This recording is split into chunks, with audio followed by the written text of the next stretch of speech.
Bilang isang estudyante, araw-araw tayong pumapasok sa paaralan. Dito tayo natututo, nakikipagkaibigan at gumagawa ng mga responsibilidad. Pero habang tumatagal, may isang bagay akong napansin.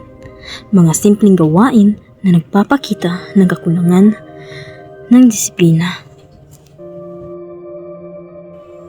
Ang disiplina ay hindi lamang tungkol sa pagsunod ng rules. Ito rin ay tungkol sa pagiging responsable sa sarili, sa ibang tao at sa lugar na ating ginagamit.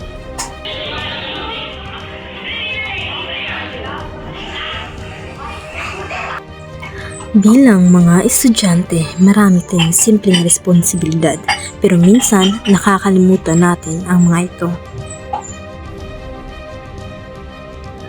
Isa sa mga halimbawa nito ay ang pagtapon ng basura kung saan-saan.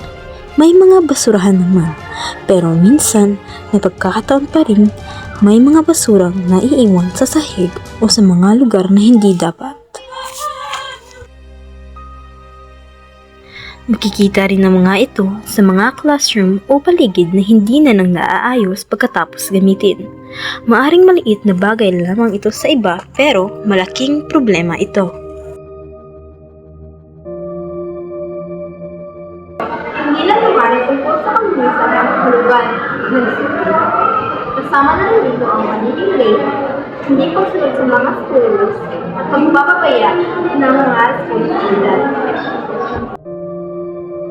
Ayon sa datos na binanggit ng Department of Education mula sa PISA, 61% ng mag-aaral sa Pilipinas ang nag-ulat na nakarating sila ng late sa paaralan.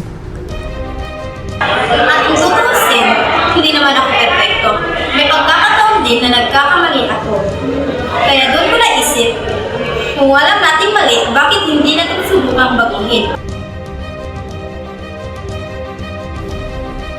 Siguro, minsan, iniisip natin na maliit lang ang epekto ng isang simpleng pagkakamali. Isang basura lang naman yon. Isang beses lang naman akong nahuli. May ibang maglilinis nun. Pero kapag lahat tayo ganito mag-isip, sino ang gagawa ng pagbabago? Hindi kailangan maging perpekto para magkaroon ng disiplina. Minsan, sapat na magsimula tayo sa maliit na bagay. Dahil ang disiplina ay hindi lang ginagawa kapag may nakatingin. Ginagawa natin ito dahil alam nating tama.